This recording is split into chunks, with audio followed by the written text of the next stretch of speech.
Time now for the Sunday Talk. Tonight, the politics of friendship. This week, the Prime Minister's state visit to Washington had Justin Trudeau arm in arm with U.S. President Barack Obama. Our leaders are friends for sure, but how different are we? And is the dynamic changing? Now that I think of it, we're actually closer than friends. We're more like siblings, really. But siblings don't always see eye to eye. Living next to you is in some ways like sleeping with an elephant. No matter how friendly or even tempered is the beast, if I can call it that, one is affected by every twitch and grunt. And Canadians have long been anxious about being crushed by our neighbor's monstrous economy. Just how much are we giving away in the Mulroney Free Trade Deal? Will reduce us, I'm sure, to a colony of the United States. We know how great they are, but wish Americans would learn something about us.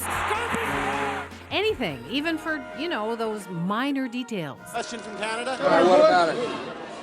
Prime Minister Jean Poutine said that he wouldn't endorse any candidate. He says that you look like the man who should lead the free world into the 21st century. Yes. When it comes down to it, we actually are quite different. One nation under God. In the U.S., religion is on constant display. One nation under God. America is a nation that values our relationship with an Almighty. Here, not so much.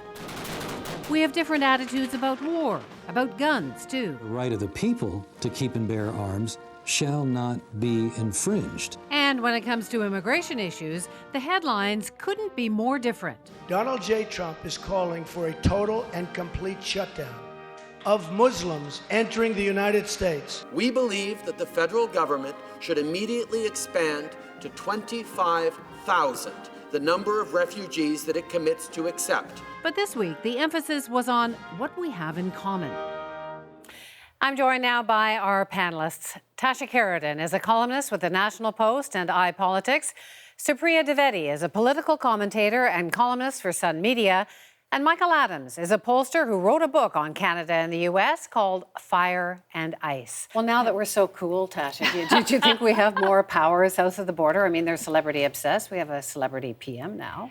Well, I think the relationship definitely hinges partly on that, but I think also Barack Obama and Justin Trudeau genuinely like each other. You can see that they have values in common as well.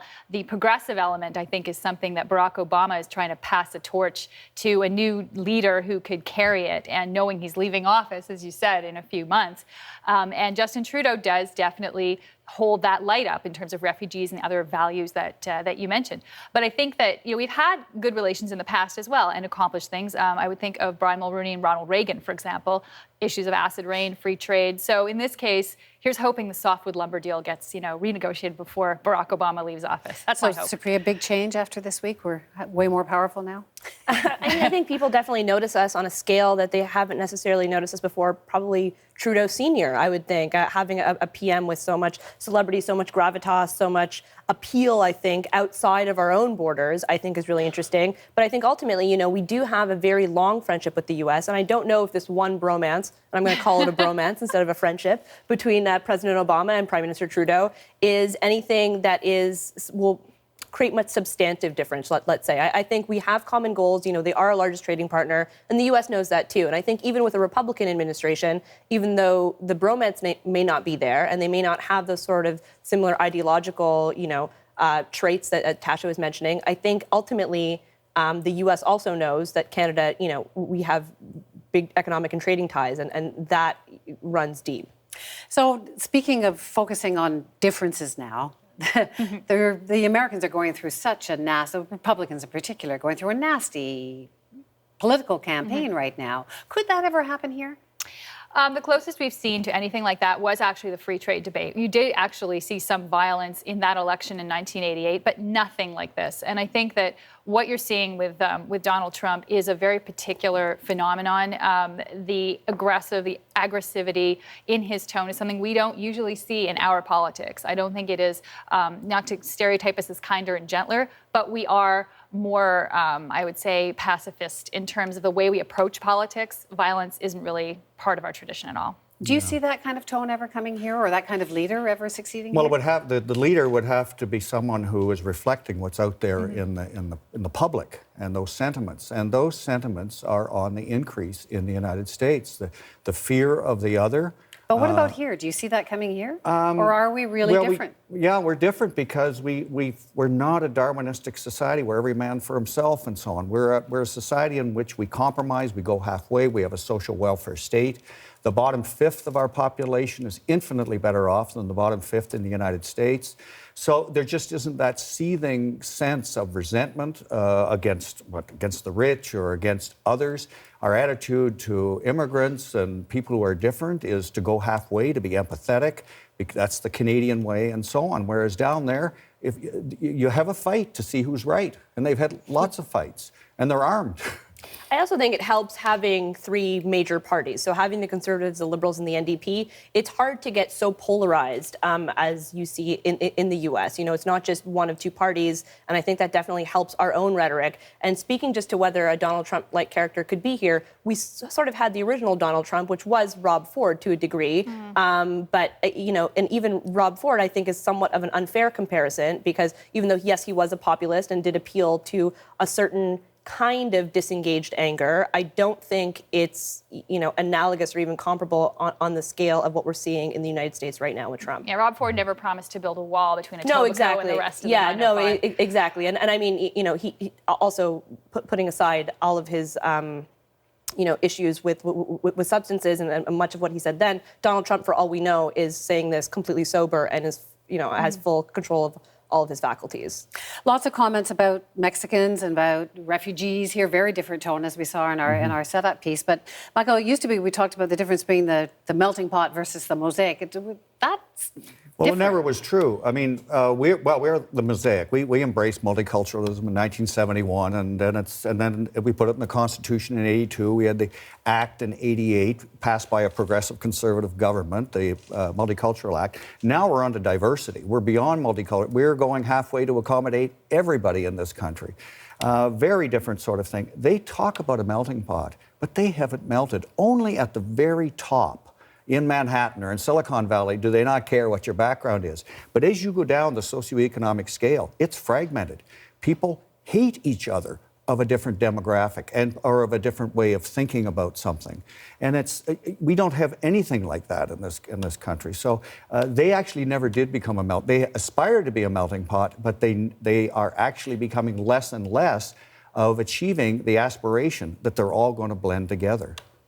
How much of this is about core values and a difference in core values? You know, they talk about religion politically all the time. We don't very much here. I mean, just how different are we as people? I think not that we're one character. I mean, I think quite a bit. And you just look at Canadians don't have a natural visceral distrust of their government in the same way that many Americans do. We rely on our government to provide health care at the provincial level, but still, we rely on the government to subsidize our post-secondary education. None of this really, I mean, it happens to a degree in the U.S., but there isn't this, you don't demonize the government by being a welfare state because Canadians, more often than not, rely on our government for much more than Americans do. And it's interesting that you bring up the religion because in Canada, actually, our Constitution makes specific reference to the supremacy of God, whereas the U.S. takes great pains to actually separate the two. And in Canada, we actually don't. And our head of state, as you know, is also the head of a church. So we're actually much more inherently linked to religion than the U.S. is. And yet it's true, we don't make a big deal of it in terms of our political theater. Well, I think part of the reason for that, though, is the type of religion we have in Canada. And if you look at the United States, the proportion of evangelical, Protestant versus Catholic is inverted in Canada. We have more Catholics than we do in the United States. And that manifests itself, I think, in the parts of you're talking about the smaller government, the less trust of government, the more self-reliance. We see that in the United States in a larger measure because of their history and because they broke literally with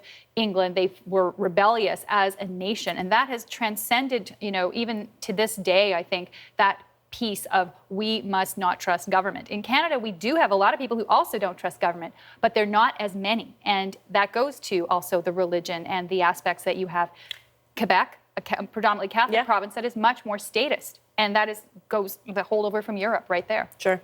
Well, on religion, some of these fundamental differences, religion is one of those. We question religious authority. religious patriarchy in the 1950s and 60s. So, you know, you see the Americans, 2/3 of them believe you can't be a good person unless you believe in God. Yeah. We're more like to say, if somebody who believes in God and wears it on their sleeve, we're kind of, we're a bit concerned. Can they be a good person? We're worried about what people are going to do in the name of religion. We see it all over the world, and then we see in the States, it frightens us, actually. Patriarchy. They believe the father of the family must be the master in his own home. We do not believe that. We have embraced feminism. So there's fundamental, and violence.